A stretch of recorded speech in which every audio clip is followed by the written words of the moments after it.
லோகேஷ் கனகராஜ் இயக்கத்தில் super star Rajinikanth நடிப்பில் வர ஆகஸ்ட் 14ஆம் தேதி வேர்ல்டு வைட் வெளியாக இருக்கிற படம் தான் கூலி. சமீபத்தில் தான் இந்த படத்தோட ஆடியோ லான்ச் நடந்து முடிஞ்சது. கூலி படத்தோட அனௌன்ஸ்மெண்ட் வந்ததுல இருந்தே இந்த படம் மேல மிகப்பெரிய எதிர்பார்ப்பு ஏற்பட்டிருக்கு. குறிப்பா அனிருத் இசையில வெளியான சாங்ஸ் எல்லாமே இன்னுமே ஹைப்பை எகிர வச்சிருக்குன்னு தான் சொல்லணும். ட்ரெய்லருமே எதிர்பார்ப்பை அதிகப்படுத்தி இருக்கு. சூப்பர் ஸ்டார் ரஜினிகாந்த் கூலி ஆடியோ லான்ச்ல பேசும்போதே அனிருத்தோட சாங்ஸ் தான் படத்தை இவ்வளோ பெரிய அளவுக்கு ப்ரொமோட் பண்ணியிருக்குன்னு அனிருத்தை புகழ்ந்து பேசியிருந்தாரு. அந்த வகையில் கூலி படத்தில் வெளியான மோனிகா சாங் சோஷியல் மீடியால பயங்கரமா வைரல் ஆயிட்டு இருக்கு. பலருமே அந்த சாங்க்கு ரீல்ஸ் பண்ணிட்டு வராங்க. அனிருத்தோட மியூசிக், விஷ்ணு யடவனோட லிரிக்ஸ், சாண்டி மாஸ்டரோட கொரியோகிராஃபி மற்றும் பூஜா ஹெக்டே அண்ட் சௌபின் ஷாஹிரோட டான்ஸ்னு எல்லாமே மக்கள் மத்தியில பிரபலமாகி இருக்கு. நடிகை மோனிகா பெல்லூச்சியோட பேரும் இந்த பாட்டுல இடம்பெறவே அதை இன்னுமே சாங்கை பத்தி பலரும் பேசுற விதமா அமைஞ்சது. மோனிகா பெல்லூச்சிக்கு உலக அளவுல ஒரு பெரிய ரசிகர் பட்டாளமே இருக்காங்க. அந்த வகையில இந்தியாவிலையும் அவங்களுக்கு நிறைய ஃபேன்ஸ் இருக்காங்க. இவங்க ஒரு இட்டாலியன் நடிகை மற்றும் மாடல். 2000 இவங்க நடிப்புல வெளியான மல்லினா படம் பலரோட பாராட்டுகளை பெற்றுச்சு.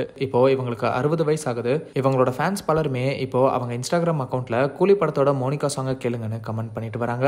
அந்த வகையில மோனிகா பெல்லூச்சியே இந்த மோனிகா சாங்கை கேட்டிருக்காங்க. கேட்டுட்டு அவங்களுக்கு இந்த சாங் ரொம்ப பிடிச்சிருக்கிறதா சொல்லியிருக்காங்க. இந்த தகவல் தான் இப்போ சோஷியல் மீடியால பயங்கரமா வைரல் ஆயிட்டு இருக்கு. இந்தியன் ஆத்தர் மற்றும் ஜேர்னலிஸ்ட் அனுபமா சோப்ரா சமீபத்தில் நடிகை பூஜா ஹெக்டேவை இன்டர்வியூ பண்ணியிருந்தாங்க. அந்த இன்டர்வியூல அனுபமா சோப்ரா பூஜா ஹெக்டே கிட்ட, நான் மோனிகா பெல்லூச்சிக்கு ரொம்ப பழக்கமான ஒருத்தங்களுக்கு இந்த மோனிகா சாங்கோட லிங்க் அனுப்புனேன். அவங்க மூலமா மோனிகா பெல்லூச்சி அந்த சாங்கை கேட்டு ரொம்ப பிடிச்சிருக்கிறதா சொன்னாங்க அப்படிங்கிற தகவல் கிடைச்சது அப்படின்னு பூஜா ஹெக்டே கிட்ட ஷேர் பண்ணியிருக்காங்க. பூஜா ஹெக்டேவும் அவங்களுக்கு இந்த சாங் பிடிச்சது ரொம்ப சந்தோஷமாகவும் பெருமையாகவும் இருக்கு. எங்களுக்கு அவங்கள ரொம்ப பிடிக்கும். நிறைய பேர் அவங்க இன்ஸ்டாகிராம் போஸ்ட்ல கூலி சாங் கேளுங்கன்னு கமெண்ட் பண்றதை பார்க்க முடிஞ்சது. அவங்கள போய் இந்த சாங் சேர்ந்தது சந்தோஷம் அப்படின்னு பூஜா ஹெக்டேவும் பதிலளிச்சிருக்காங்க. பலரும் இப்போ லோகேஷ் மற்றும் அனிருத் நினைச்சது நடந்துருச்சு, சாங் போய் சேர வேண்டியவங்களை சேர்ந்துருச்சு அப்படின்னு கமெண்ட் பண்ணிட்டு வராங்க. கூலி படத்துக்கு நீங்க எந்த அளவுக்கு எதிராக வெயிட் பண்றீங்க அப்படிங்கறத கமெண்ட்ல சொல்லுங்க.